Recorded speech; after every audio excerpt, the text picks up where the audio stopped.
You are not a random target. If toxic people have found you repeatedly across different relationships, different environments, different stages of your life, that is not bad luck. It is a pattern. And patterns have reasons. The reason toxic people keep finding you is the same reason they keep choosing you. And once you understand exactly what that reason is, you can change it permanently. Kindness is not invisible. To most people, it is simply warmth. But to a toxic person, kindness reads as something entirely different. It reads as availability, as guilt sensitivity, as conflict avoidance, as a person who will prioritize your comfort over their own limits. Your kindness is a signal, and certain people are exceptionally skilled at reading exactly that signal from across a room before you have said a single word. There are 5 traits that toxic people identify and target in kind people. Empathy that absorbs other people's pain, guilt sensitivity that activates under pressure, conflict avoidance that keeps the peace at personal cost, a deep need to help that overrides self-interest, and difficulty saying no without extensive justification. These 5 traits together create a profile that toxic people recognize instinctively. If you are honest with yourself, you probably recognize all 5. Before a toxic person fully commits, they test. The test is always small, an unreasonable request delivered casually, a boundary crossed lightly to see if there is any pushback, a moment of manufactured need to see if guilt activates. They are not testing whether you are a good person. They already know you are. They are testing whether your goodness has limits, whether your kindness has a floor, whether your no is real or negotiable. Your empathy is one of your greatest qualities. The ability to genuinely feel what others feel, to respond to their pain with real care, is rare and valuable. But in the hands of a toxic person, your empathy becomes their primary tool. They do not need to force you to do anything. They simply need to feel something in front of you, and your empathy does the rest. It overrides your judgment, your limits, your self-interest, every single time. Toxic people learn very quickly that kind people cannot easily ignore suffering, so they perform it.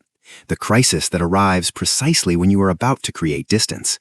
The breakdown that happens the moment you set a limit. The vulnerability that surfaces exactly when your guard drops. None of this is accidental.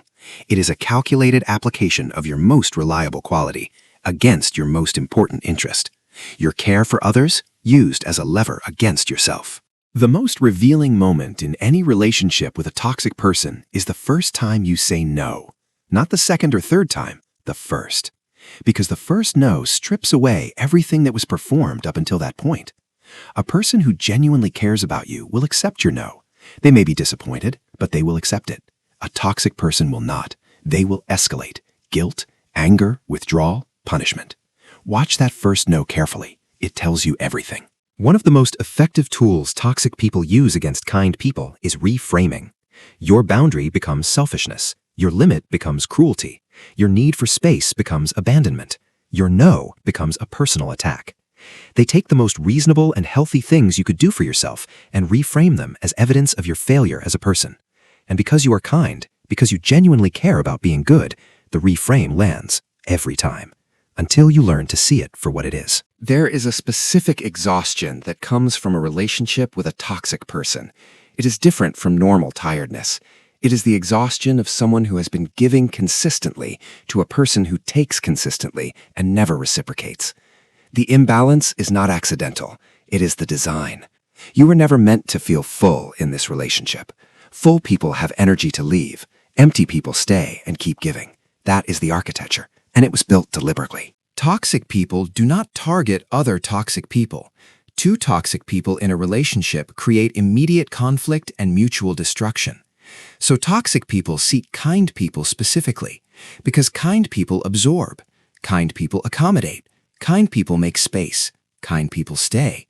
The toxicity flows in one direction, consistently, because the kind person keeps creating the conditions that allow it to flow, not through weakness. 3 early warning signs that you are dealing with a toxic person. First, they need too much too soon. Intensity at the beginning that moves faster than genuine trust can form. Second, they respond to your no with punishment, anger, guilt, withdrawal, any response other than acceptance. Third, they make you feel responsible for their emotional state. If you feel like their happiness depends on your compliance, that responsibility was placed there deliberately. There is a crucial distinction between genuine kindness and the fawn response. Genuine kindness is chosen.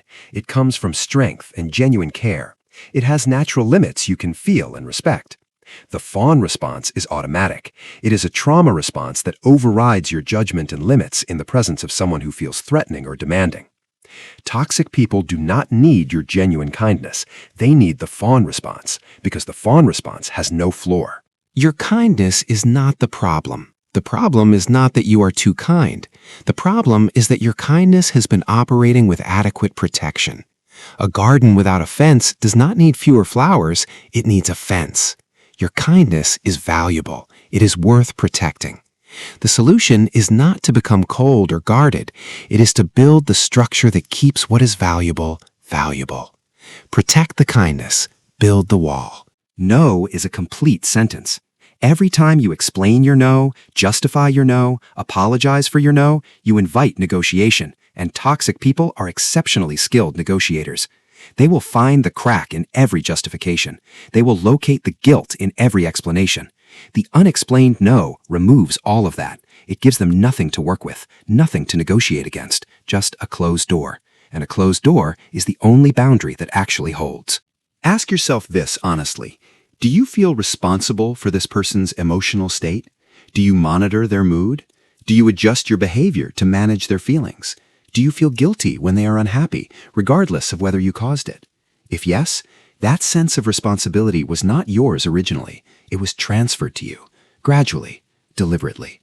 You did not arrive in this relationship feeling responsible for another adult's emotions. You were trained to feel that way. Your first no is the single most reliable diagnostic tool available to you in any relationship. It costs you almost nothing to use, and the information it returns is invaluable. A person who accepts your no gracefully, even with disappointment, is demonstrating something real about how they see you. A person who responds to your no with any form of punishment or manipulation is demonstrating something equally real. You do not need months of evidence. You need one clear no. And then you need to watch. You do not need to become cold. You do not need to become suspicious of everyone. You do not need to stop being kind. Kindness is not what made you a target. The absence of selectivity is what made you a target. The solution is not less kindness. It is more discernment about where your kindness goes. Give it fully to people who have demonstrated they will not weaponize it. Withhold it from people who have demonstrated the opposite. Become selective, not cold. Selective. The giving never stops because the taking never stops. There is no point at which you will have given enough, no threshold of generosity that produces reciprocity, no amount of accommodation that creates safety, because the design of the relationship is extraction, and extraction, by definition, has no natural endpoint. The imbalance you feel is not a phase. It is the architecture, and it will not change until you change your relationship to it. Toxic people do not target kind people by accident. Kindness without boundaries is the most accessible and renewable resource in human relationships. It replenishes itself. It does not fight back. It explains itself when challenged. It apologizes when pressured. It stays when it should leave. Toxic people understand this instinctively. They do not think about it consciously. They simply move toward the warmest available light and stay there for as long as the light keeps shining for them. When you add real boundaries to your kindness, something immediate happens. Toxic people disappear. Not gradually, quickly, because the resource they came for is no longer freely available. And simultaneously, the people who stay differently, with more respect, with more reciprocity, with a quality of connection that was never possible when your availability had no limits. The boundary did not reduce your relationships, it revealed which ones were real. Your kindness is one of the most valuable things you carry. Protect it like it is valuable, because the people who target it already know that it is. They identified its value before you fully did. They built an entire approach around extracting it. The appropriate response is not to destroy what is valuable. It is to protect it with the same energy they used to pursue it. Your kindness deserves a guardian, and that guardian has to be you. 3 rules from the Dark Doctrine. First, observe how someone responds to your very first no. That response is your most reliable data point. Second, do not explain your boundaries. Explanation invites negotiation. A boundary explained is a boundary negotiated. Third, give your kindness only to people who have earned it through demonstrated behavior over time. Observe, do not explain. Make them earn it, starting today. If you recognized yourself in this video, if you have wondered why the same type of person keeps finding you, now you know, and now you can change it. Subscribe to the Dark Doctrine. New video every single day. Because every day there is something about human behavior that nobody warned you about, and now you will be ready for it.